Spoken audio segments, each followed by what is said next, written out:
All right, let's go. Begin. Part two looks like the hunt.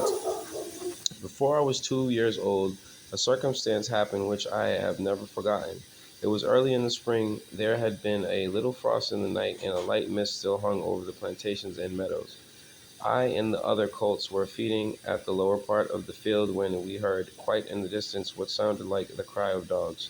The oldest of the colts raised his head, pricked his ears, and said, "There are the hounds," and immediately ventured off, followed by the rest of us, to the upper part of the field, excuse me, where we could look over the hedge and see several fields beyond. My mother and an old riding horse of our master's were also standing near, and seemed to know all about it.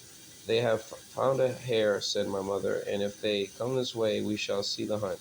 And soon the dogs were all tearing down the field of young wheat next to ours. I never heard such a noise as they made. They did not bark nor howl nor whine, but kept on a yo, yo, yo, oh, oh, yo, yo, oh, oh, oh, at the top of their voices. After them came a number of men on horseback, some of them in green coats, all galloping as fast as they could. The old horse snorted and looked eagerly after them, and we young colts wanted to be galloping with them, but they were soon away into the fields lower down. Here it seemed as if they had come to a stand. The dogs left off barking and ran about every way with their noses to the ground. "They have lost the scent," said the old horse. "Perhaps the hare will get off." "What hare?" I said. "Oh, I don't know what hare. Likely enough, and it may be one of our own hares out of the plantation. Any hare they can find will do for the dogs and men to run after." And before long the dogs began their yo, yo, oh, oh again, and back they came all together at full speed, making straight for our meadow at the part where the high bank and hedge overhang the brook. Okay, so the dogs, are they scaring sheep to the farm or something? I missed it. They came with men on horseback, and the dogs were coming through, and I guess they were just heading towards them. I think with the horseback people and stuff. Okay. "Now we shall see the hare," said my mother, and just then a hare, wild with fright, rushed by and made for the plantation. When on came the dogs, they burst over the bank, leaped the leaped the stream, and came dashing across the field, followed by the huntsmen. 6 or 8 men leaped their horses clean over, close upon the dogs. The hare tried to get through the fence. It was too thick, and she turned sharp round to make for the road, but it was too late. The dogs were upon her with their wild cries. We heard one shriek, and that was the end of her. One of the huntsmen rode up and whipped off the dogs, who, torn and bleeding, and all, excuse me, excuse me a second. Sorry, guys. Let me catch my breath. Here we go. One of the huntsmen rode up and whipped off the dogs, who would have torn her to pieces. He held her up by the leg, torn and bleeding, and all the gentlemen seemed well pleased. As for me, I was so astonished that I did not at first see what was going on by the brook. But when I did look, there was a sad sight. 2 fine horses were down. One was struggling in the stream, and the other was groaning on the grass.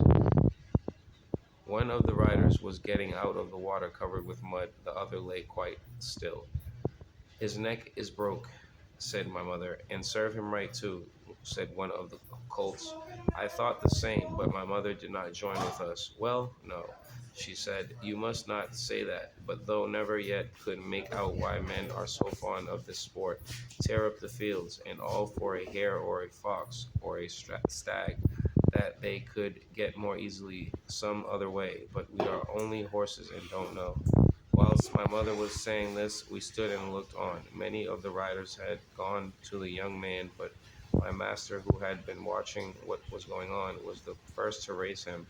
His head fell back and his arms hung down, and everyone looked very serious. There was no noise now. Even the dogs were quiet and seemed to know that something was wrong. They carried him to our master's house. I heard afterwards that it was young George Gordon. I heard afterwards that it was young George Gordon, the squire's only son, a fine, tall young man, and the pride of his family. There was now riding off in all directions, to the doctor's, to the farrier's, and no doubt to Squire Gordon's to let him know about his son. When Mr. Bond, the farrier, came to look at the black horse that lay groaning on the grass, he felt him all over and shook his head.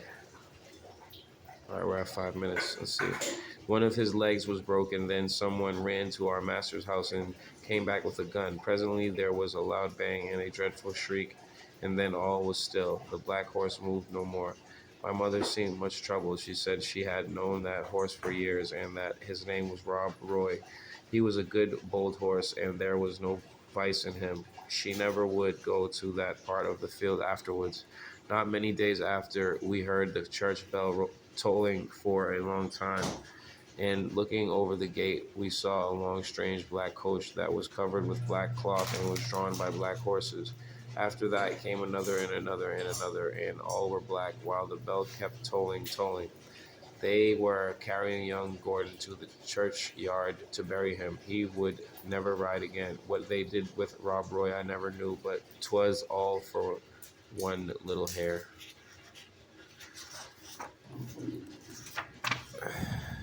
Alrighty, 3.